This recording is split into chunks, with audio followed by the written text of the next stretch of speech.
नमस्कार। मैं प्रोफेसर अमिताभ बैनर्जी। कल हम बात कर रहे थे अर्ध सत्य का, या फिर एक पूरा किताब लिखा है जिसको कि विलफुल इग्नोरेंस। विलफुल इग्नोरेंस यानी कैसे आप स्टैटिस्टिक्स को या रिसर्च को, कुछ चीजें अगर आप नजरअंदाज कर दो, ये विलफुल इग्नोरेंस जो है, अगर आप कुछ नजरअंदाज कर दो, थोड़ा थोड़ा नजरअंदाज करोगे, छोटे छोटे चीजें, तो वो स्टडी का डायरेक्शन पूरा बदल सकता है।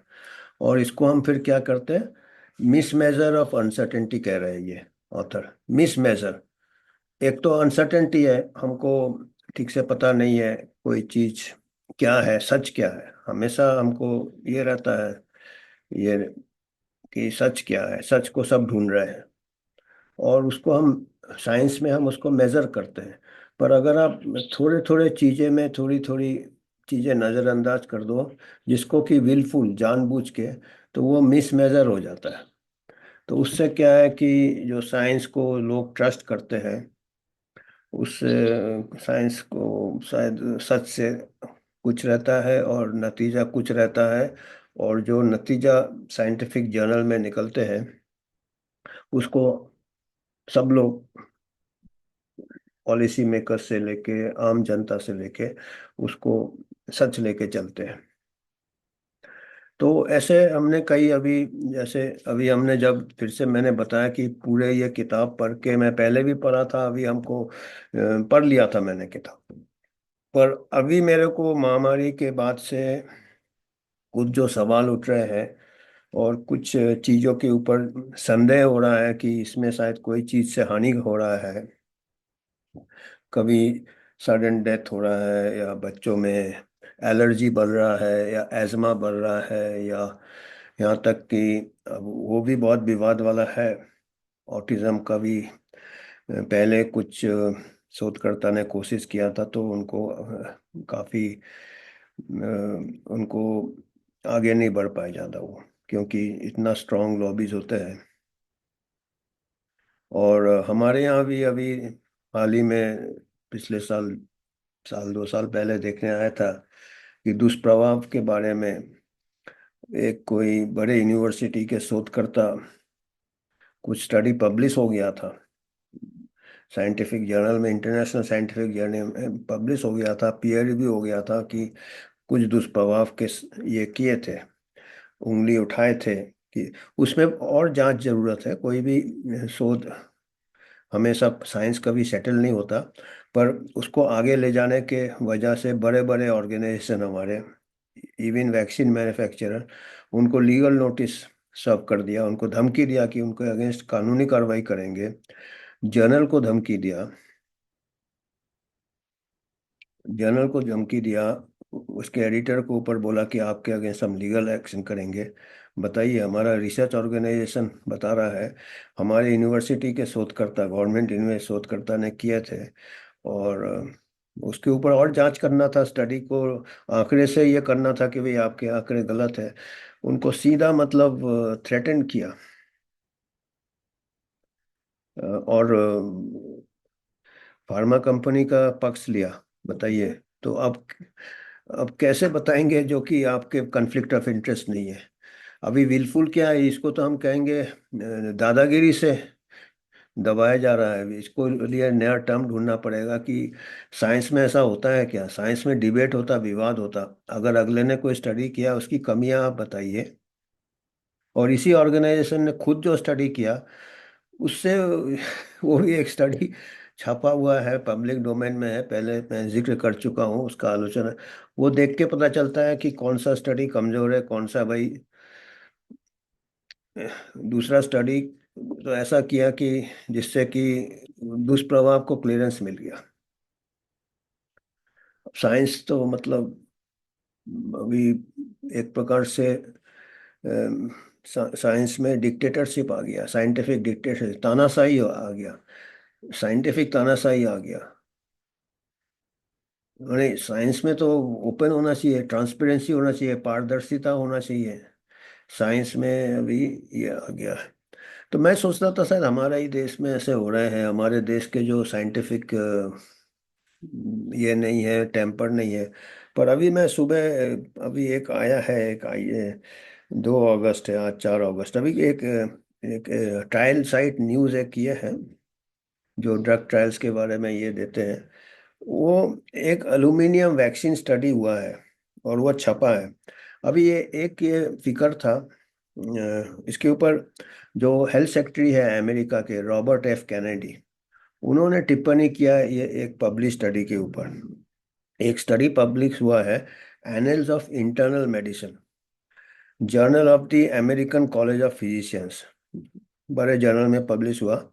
उन्होंने अभी स्टडी क्या था कि अभी कई बचपन में जो टीके देते हैं उनमें कई ऐसे मेटल मिलाते हैं, कहीं कभी थायमर्सल मिलते हैं, उसके थोड़े मरकरी के ये रहते हैं, या एल्यूमिनियम मिलाते हैं थोड़े मात्रा में।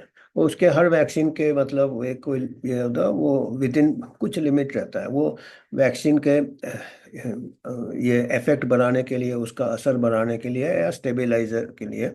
तो यही यही एक लोगों के साइंटिस्ट कुछ है जो जो चिंता प्रकट करते हैं कि देखिए, मान लिया चलो वायरस को आपने, कुदरती वायरस ही रहता है, कुदरत भी ये होता है, तो वायरस से को आपने उसका जो बीमारी करने वाली शक्ति को कम कर दिया, उसको कमजोर बना दिया कोई केमिकल से या कोई हीट से या कुछ से, तो वो जो है वो तो कुदरत में है, वो दे रहे हो। पर उसके साथ जो आपके बाकी चीजें मिलाते हैं वैक्सीन में, मरकरी रहता, स्मॉल डोज में रहता है, या एल्यूमिनियम रहता, उसका कहीं दुष्प्रभाव तो नहीं हो रहा। ये मतलब ये जांच करना था, रिसर्च क्वेश्चन ये था कि उसका स्टडी ये किया था कि इसको जांच करना था। और तो वो जांच में एक बहुत बड़ा स्टडी किया ये, इसमें उसके बारे में बात किया है, स्टडी के बारे में बात किया, डेनमार्क में स्टडी किया। और उन्होंने बताया कि स्टडी का जो नतीजा निकला है कि भाई इसका कोई दुष्प्रभाव नहीं है, एल्यूमिनियम का, इसका फेटल। तो उसमें जॉन एफ कैनेडी ने कई उसमें ऐसे विलफुल इग्नोरेंस बताया है, कई चीजें जानबूझ के नहीं लिया शोधकर्ता लोग ने, और कुछ ऐसे डिजाइन में ऐसे कर दिया कि जो कि स्टडी का दुष्प्रभाव पता ही नहीं चले। वो अर्ध सत्य वाली बात हो गई कि जो सत्य ढूंढ रहे थे, पर अर्ध सत्य क्या है, जो लोग थोड़ा स्टडी को पढ़ेंगे उन्हीं को पता चलेगा। और जो लोग में थोड़ा क्रिटिकल थिंकिंग रहेगा, थोड़ा कॉमन सेंस रहेगा, ये कॉमन सेंस वाला है। ये मैं लिंक डाल दूंगा, जो जॉन एफ कैनेडी ने जो लिखा है स्टडी में जो कमियां हैं, उनका टिप्पणी का लिंक भी डाल दूंगा, और मैं जो ओरिजिनल स्टडी है उसका भी लिंक डाल दूंगा। तो मेन मेन चीज़ उन्होंने क्या बताया कि काफ़ी बड़े बहुत बच्चे लिए, अ, तो उन्होंने 2 साल के नीचे वाले बच्चे को एक्सक्लूड कर दिया स्टडी में, जिनका देहांत हो गया। अब बताइए, ये एक पहला ये विलफुल इग्नोरेंस ये हो गया कि 2 साल के बच्चे को, नीचे वाले को निकाल दिया, हु डाइड, जिनका मौत 2 साल के पहले हो गए। और जिन लोग का कोई सांस की बीमारी के बच्चे जिनको हुआ उनको भी अलग कर दिया। मतलब 34,547 चिल्ड्रन, माने 34,547 बच्चे को स्टडी से अलग कर दिया, जो 2 साल से नीचे जिन, और जो जिनको कोई, मैंने 2.5% ऑफ द स्टडी पॉपुलेशन, 2.8%, करीब 3% लोगों को, बच्चे को अलग कर दिया, जिनका वैक्सीनेशन रिकॉर्ड, और उनके जो बच्चे जिनका, और उनके वैक्सीनेशन रिकॉर्ड में सबसे ज्यादा एल्यूमिनियम एक्सपोजर था। अब ये देखिए, 34,000 बच्चे को अलग कर दिया, जो कि 2 साल के पहले जिनका डेथ हो गया, इसमें दिया है, और स्टडी के मेथोलॉजी में भी दिया होगा। और जिनको कोई एजमा की बीमारी है, रेस्पिरेटरी बीमारी है, जो कि कहते हैं कि शायद इम्यून सिस्टम इंटरफेयर करते हैं, वो बच्चे को भी स्टडी से अलग कर दिया, उन बच्चे का डाला ही नहीं स्टडी करने। और वही बच्चे जिन जिन को अलग किया है, उनके एल्यूमिनियम एक्सपोजर ज़्यादा था, उनको उनको भी वैक्सीन लगा था, इसका मतलब। तो इनका कहना है कि ये एक जानबूझ के इनका नियत था कि जो बच्चे को हाईएस्ट रिस्क है उन्हीं बच्चे को स्टडी से एक्सक्लूड कर दो। और ऑथर ने इसका कोई एक्सप्लेनेशन नहीं दिया।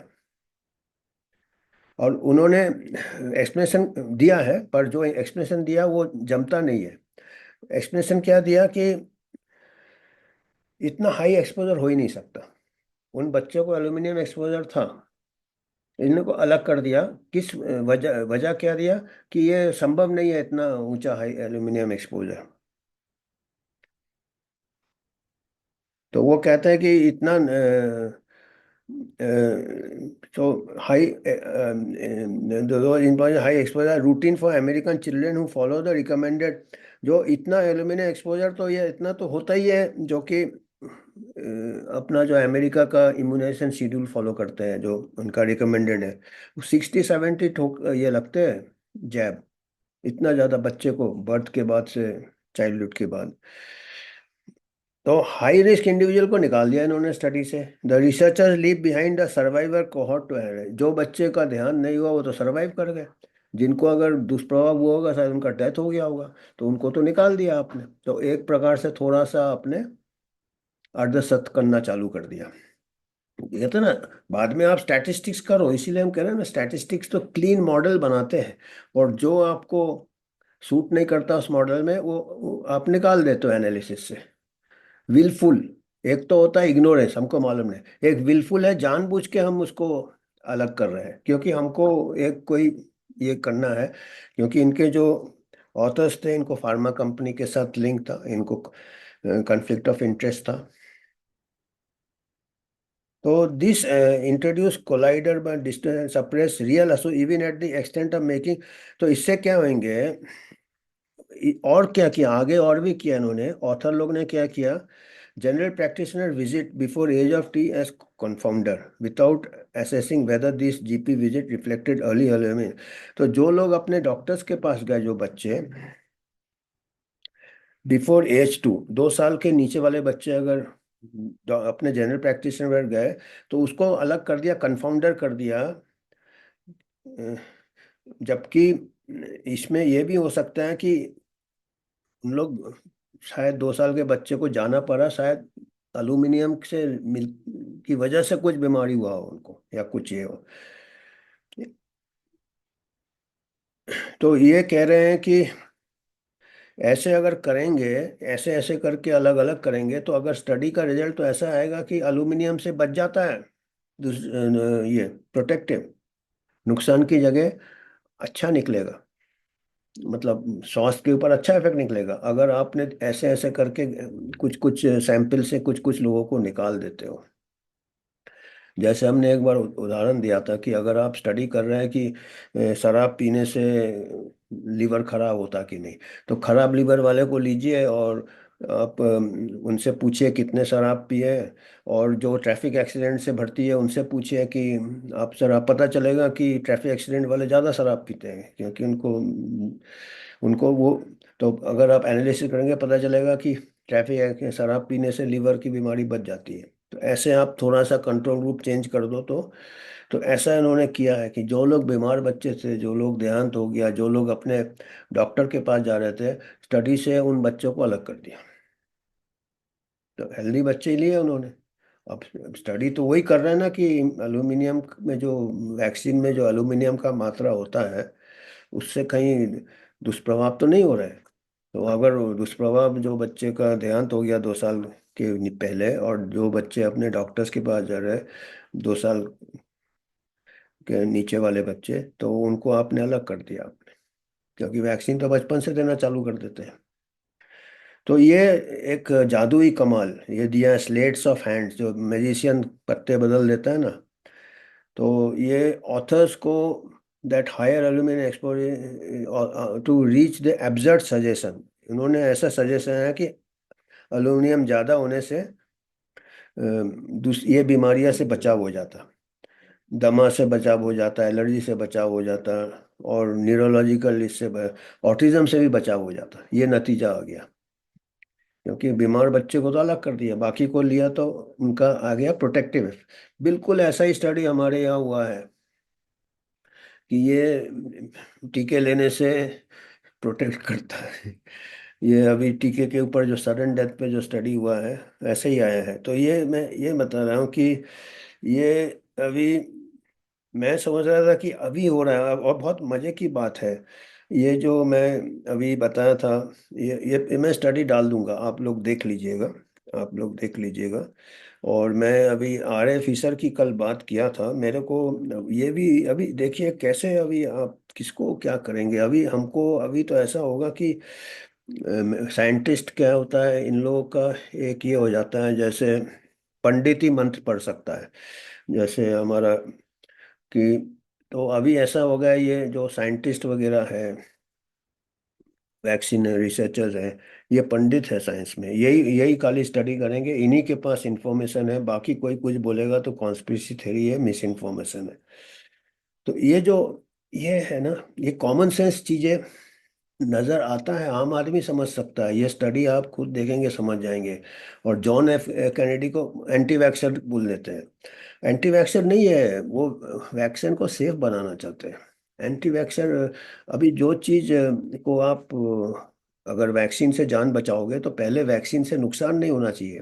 ये मेडिकल एथिक्स का पहला ये है, मेडिकल एथिक्स का पहला ये है। और मैं आर ए फिशर का मैं इसलिए बताना चाहता हूँ कि आर ए फिशर ने 1962 में उनका देहांत हो गया था। तो आज से करीब 50-60 साल पहले उनका 1930, 1920 में उनका बर्थ कब हुआ था? उनका बर्थ हुआ था, मैं देखता हूँ, 1890 में।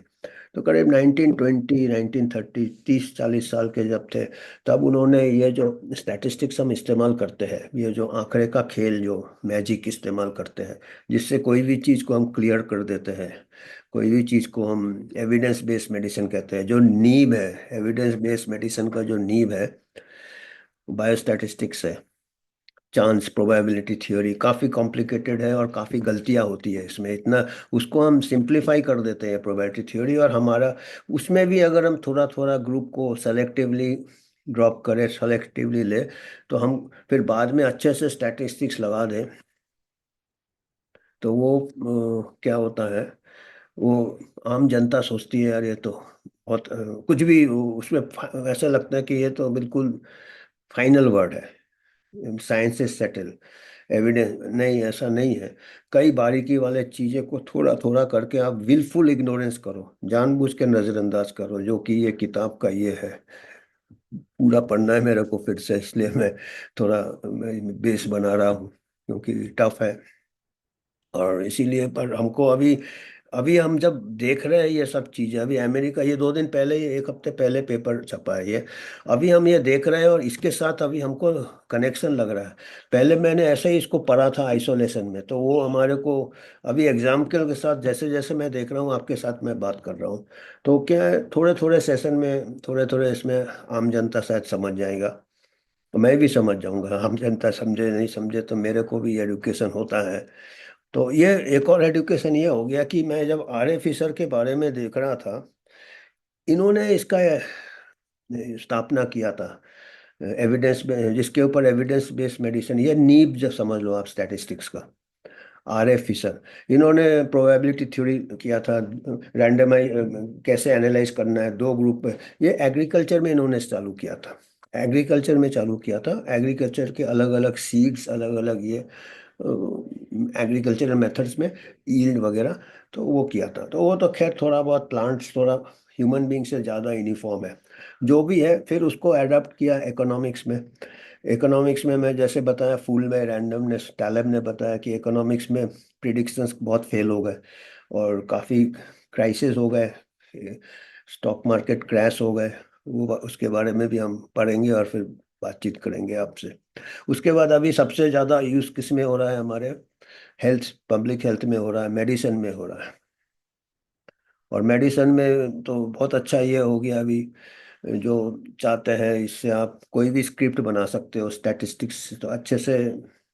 तो मैं को लगा कि अभी अभी ये बेईमानी बोलो, कुछ लोग तो बेईमानी करते हैं, कुछ लोग बिगड़ जानबूझ के भी, अगर हमसे गलतियां हो जाती है, हम ये नहीं बोल रहे सभी साइंटिस्ट जानबूझ के करते हैं, कई बार क्या है कि हम कई चीजें को हमको मालूम ही नहीं रहता कि इसका असर पड़ेगा ह्यूमन बीइंग में, तो वो हम नेग्लेक्ट कर जाते हैं उसको।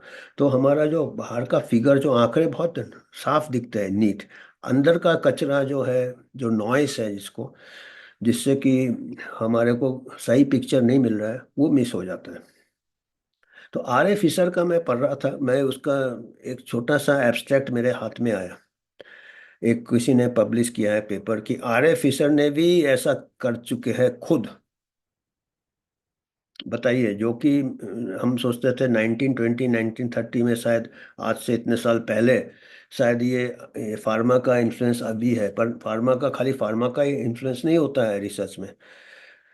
एक जमाने में टोबैको इंडस्ट्री का बहुत ज़्यादा इन्फ्लुएंस था, बहुत ज़्यादा। और शुरू शुरू में जितने भी रिसर्च होते थे कि टोबैको इंडस्ट्री से कैंसर होता है,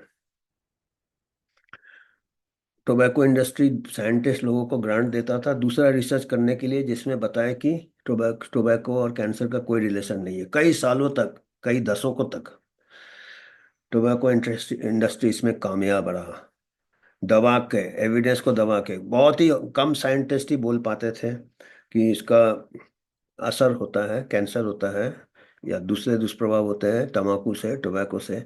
और कई साइंटिस्ट वो स्पॉन्सर करता था कि वो फिर वो पेपर्स निकाल देते थे। और ऐसे थोड़ा विलफुल इग्नोरेंस से, थोड़ा बहुत नज़रअंदाज करके, कुछ कंट्रोल ग्रुप इधर उधर करके वो पेश कर देते थे। उस पेपर में नतीजा निकलता था कि कोई एसोसिएशन नहीं है। कई दिनों तक टोबैको इंडस्ट्री सा कामयाब रहा। और इसमें टोबैको इंडस्ट्री का थोड़े साथ दिए आर ए फिशर ने। अब बताइए, इन्होंने भी साथ दिया, इन्होंने भी स्टडी वो ऐसे पब्लिश किए कुछ स्टडीज जो कि टोबैको इंडस्ट्री को क्लियरेंस दे दिया, क्लीन चिट दे दिया। ये मेरे एक पेपर का समरी मेरे को मिला अभी। मैंने अपने इंस्टीट्यूशन के लाइब्रेरियन को बोला है कि इसका पूरा पेपर निकालो। तो जैसे ही मेरे को वो आर ए फिशर का पूरा पेपर मिलेगा, कैसे उन्होंने टोबैको इंडस्ट्री का हानिकारक जो हो रहा है, टोबैको इंडस्ट्री के इन्फ्लुएंस में, उन्होंने ऐसा एक स्टडीज किए जिससे कि टोबैको इंडस्ट्री को सफाई मिल गया। वो पेपर भी मैं आपके साथ पेश करूंगा, उसके ऊपर बातचीत करूंगा। और उसमें यह भी लिखा है, अभी जो पेपर का जो समरी है, जिस ऑथर ने लिखा है उसने ये भी कहा है कि उनका खुद का भी एक बायस था। बायस है ना, एक ये बन जाता है जिसमें कि ऑब्जेक्टिव नहीं रहते आप। बायस ये था कि वो खुद स्मोकर थे। अब खुद स्मोकर है तो वो तो चाहेगा कि स्मोकिंग का कोई एसोसिएशन नहीं है। तो साइंटिस्ट कोई चीज से अटैच जैसे ही हो गया ना, साइंटिस्ट अगर अटैच हो जाता है तो वो साइंटिस्ट फिर रहता नहीं है। वो किसी चीज से प्यार नहीं हो चाहे, अपने थ्योरी अब से प्यार नहीं हो चाहे, उसमें बायस आ जाता है। बायस आने से क्या है, वो सही निर्णय नहीं ले सकता है, वो सही एक्सपेरिमेंट नहीं कर सकता, वो सही स्टडी नहीं कर सकता। वो है ह्यूमन वीकनेस है। धीरे धीरे वो एक पार्शियलिटी आ जाता है कि सिगरेट खुद स्मोक करता, इंजॉय करता था स्मोकिंग, तो वो ऐसे कैसे कबूल करेगा कि ये इससे नुकसान हो रहा है। तो वो भी हो सकता है। या तो फिर टोबैको इंडस्ट्री से उसको कमीशन मिला हो या नहीं भी मिला हो, पर यह भी एक बहुत बड़ा फैक्टर आ जाता है कि हमारे खुद हमारा अटैचमेंट है उस चीज़ से, तो उस चीज़ का हम स्टडी कैसे करें। जैसे हमने बताया था ना, जो एक जज होता, अगर उसका कोई कॉन्फ्लिक्ट ऑफ इंटरेस्ट होता, वो केस में डिसाइड नहीं करता। अब ये सब अगर बैकग्राउंड है साइंस में, ये सब चीजें से हमको विलफुल इग्नोरेंस हो जाता है, या ऐसे इग्नोरेंस हो जाता है, कोई चीज हम नजरअंदाज कर देते हैं। तो अभी तो कई चीजें ऐसे हो गया जो उन्हीं लोगों ने उसको लागू किया है, तो उन्हीं लोग कैसे बोलेंगे कि इससे दुष्प्रभाव हो रहा है। वो साइंटिस्ट तो दबाएंगे उसको। और लगाव बहुत है। टीके से फायदे हुए हैं, टीके से स्मॉल पॉक्स इरेडिकेट हो गया है, तो बट स्मॉल पॉक्स बहुत भयंकर बीमारी था। पर अभी जो रॉबर्ट एफ कैनेडी जो कहते हैं, वो कहते हैं कि हर टीके को फिर से किया जाए, क्योंकि एक बार टीका जो होता है, वो ट्रायल जब होता है, लिमिटेड सैंपल रहता है, एक तो 3,000 4,000। उसके बाद क्या रहता है कि आपका फॉलो अप 1 साल 2 साल 3 साल 5 साल तक 10 साल तक करते थे पहले, आजकल तो 1 साल ही करके क्लियर कर देते हैं इमरजेंसी यूज। तो और लॉन्ग टर्म फॉलोअप नहीं होता है, और होता भी है तो कम सैंपल में होता है। तो यहाँ तक कि जो स्टैनली प्लॉटकिन थे, उन्होंने भी पिछले साल एक पेपर लिखा था, को ऑथर किया था न्यू इंग्लैंड जर्नल में, जो कि मास्टर वो है, परम पिता है वैक्सीन के।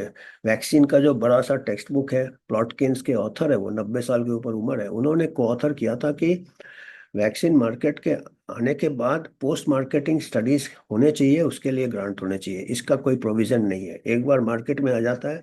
वो कहते थे अगर रेयर साइड इफेक्ट है, ठीक है रेयर है, तो वो ट्रायल में नहीं पकड़े जाएंगे। आप 3,000 4,000 10,000 के लो, पर अगर 10,000 में एक भी केस होता है तो वो कैप्चर नहीं होगा जब तक आप लार्ज डेटा सेट में पोस्ट मार्केटिंग फॉलोअप नहीं करो, हर चीज को सीरियसली इन्वेस्टिगेट। अभी हम क्या करते हैं, 1,000 में भी एक केस हो जाएगा, क्लिनिशियन तो नहीं देखता ना 1,000 केस।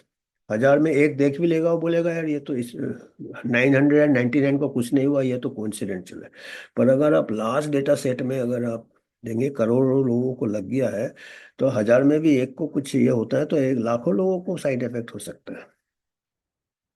तो यही मेरे को बताना था कि हम जो अभी थोड़ा थोड़ा हम कोशिश करेंगे आप लोगों से, कैसे अगर वो पेपर, एक जैसे मैंने बताया ये वाला पेपर का लिंक डाल दूंगा, कैसे कैसे बीमार बच्चे को अलग कर दिया, 2 साल के नीचे बच्चे को कर दिया, तो जो सरवाइव किए उन्हीं को है, जो अगर दुष्प्रभाव से कुछ। और एक और चीज है कि वैक्सीन्स क्या है कि एक वैक्सीन का आपका अपर लिमिट दिया है, पर आजकल के बच्चे को, बट अमेरिका में अभी धीरे धीरे हमारे यहाँ भी वैक्सीन ऐड हो रहे हैं प्रोग्राम में, निकाले कुछ नहीं जा रहे हैं। तो हर वैक्सीन में अगर थोड़ा थोड़ा मात्रा में है, और अगर सब वैक्सीन का मिला के क्यूमुलेटिव इफेक्ट हो जाता है, एक बच्चे को कितने अलग अलग इससे ये एल्यूमिनियम मरकरी मिलेगा, तो इसका जांच होना चाहिए, जांच होना चाहिए। वही रॉबर्ट एफ कैनेडी भी वही कह रहे हैं, पर लोग उनको, पढ़े लिखे लोग, साइंटिस्ट लोग उनको पागल कह रहे हैं। अभी पिछले महीने ही एक हमारे स्टैनफोर्ड यूनिवर्सिटी का प्रोफेसर, बायोस्टैटिस्टिक्स की प्रोफेसर थी वो, जिसको कि मालूम होना चाहिए सब कुछ एपिडेमियोलॉजी, पर उनका इतना ट्रेनिंग सालों से होता है ना कि वैक्सीन तो पवित्र है। तो वो तो रॉबर्ट एफ कैनेडी के बारे में मैंने उनसे पूछा क्या विचार है, बोला वो पागल है। तो अभी मुझको लगा कि स्टैनफोर्ड यूनिवर्सिटी के प्रोफेसर बायोस्टैटिक्स के हैं, जबकि रॉबर्ट एफ कैनेडी के कोई बात वो कॉमन सेंस से बात कर रहे हैं। उन्होंने कोई पक्ष, उन्होंने बोला कि हम देखना चाहते हैं कोई दुष्प्रभाव तो नहीं हो रहा, वो वैक्सीन बैन नहीं कर रहे हैं, पर दुष्प्रभाव होगा तो उसमें फिर मॉडिफाई करना चाहिए या लिमिट करना चाहिए, स्टडी करना चाहिए, तो वो तो करना ही चाहिए। पर वैक्सीन अभी इतने सालों में साइंस और फार्मा का इतना प्रेशर है कि आज ही के पेपर में मैं देख रहा था कि उत्तराखंड में या कहीं नॉर्थ कोई स्टेट में एक कोई वैक्सीन साइंटिस्ट वैक्सीन साइंटिस्ट के ऊपर ये चल रहा था, केस चल रहा था कि उसका सुइसाइड अबेटमेंट, उसके वाइफ ने आत्महत्या कर लिया, डाउरी डेथ वगैरह, उसके केस चल रहा था। वो कौन है, वैक्सीन साइंटिस्ट है, गवर्नमेंट गवर्नमेंट तो हाई कोर्ट के जज ने बोला, आई थिंक हिमाचल है उत्तराखंड, कहीं वहीं नॉर्थ इंडिया एक कोई स्टेट में, तो हाई कोर्ट के जज ने बोला है कि इसको छोड़ दिया जाए, इसको अपना काम करने दो, क्योंकि ये बहुत बड़ा नोबेल काम कर रहा है, नेशनल इंटरेस्ट में काम कर रहा है। तो अभी अगर ऐसा माहौल होगा, मैं अभी देखता हूँ, मैंने अभी ये लिंक मैंने अभी देखा था, तो ऐसा अगर होगा तो फिर हर हर हर किसी साइंटिस्ट को बायस हो जाएगा कि वैक्सीन कुछ गलत कर ही नहीं सकता है। ये साइंटिफिक टेम्पर नहीं है, ये फेथ है। साइंस में हमेशा अनसर्टेनिटी रहेगा, हमेशा सच्चाई को ढूंढने की चाह रहेगी। और फेथ में क्या है कि सच्चाई को छुपाना है, हमारा जो बिलीफ है उसके अगेंस्ट कोई बोलेगा तो वो सेक ये हो जाएगा, उसको धर्म से निकाल दिया जाएगा, है ना। ये उत्तराखंड उत्तराखंड हाई कोर्ट ने, ये टाइम्स ऑफ इंडिया में आया, in national interest, in national interest Uttarakhand high court suspends vaccine scientist conviction. वो कन्विक्शन हो गया था, उसको दोषी पाया गया था, वाइफ का dowry death. Uttarakhand Uttarakhand high court suspends vaccine scientist conviction, allows him to resume duties. Duty join कर लो भाई, आप बहुत बड़ा काम कर रहे हैं, आप वैक्सीन बना रहे हैं, लोगों की जान बचा रहे हो, ठीक है जान तो आप बचा रहे हो। पर अभी अगर ऐसा, कोर्ट भी अगर ऐसे बोलेंगे तो एक ऐसा वातावरण बन जाता है कि वैक्सीन एक ऐसा है कि बहुत बड़ा काम है। अब इसमें कोई भी अगर इसके साइड इफेक्ट्स निकालेगा, ऐसा तो हो ही नहीं ऐसा, कोई साइड इफेक्ट ना हो, तो उसको फिर दबा दिया जा रहा है। अभी तो फिर आर्मी ऑफिसर को भी छोड़ दो। अभी कल ही शायद कोई आर्मी ऑफिसर ने पिटाई कर दिया, स्पाइस जेट। उसको अभी उसके अगेंस्ट FIR लॉन्च कर दिया। वो भी तो देश की सेवा कर रहा है। इससे तो वाइफ का डेथ डेथ हो गया, उसने तो खाली पिटाई किया। तो आर्मी ऑफिसर को भी छोड़ दो, वो भी तो नेशन के लिए काम कर रहा है। इन्होंने कहा नेशन के लिए काम कर रहा है। अभी अभी अभी क्या हो गया, अंधा कानून अभी सही में अंधा हो रहा है। हम कह रहे थे ना, कानून भी हमारा जा रहा है और साइंस भी हमारा जा रहा है, ऑफ ट्रैक हो रहा है। साइंस भी पटरी से उतर रहा है, कानून भी पटरी से उतर रहा है। तो ये सब चीजें सोचने के लिए है। इसमें expert, judicial expert, scientific expert दोनों कुछ गलती इसमें जा रहे हैं। तो आज हमको इतना ही कहना था।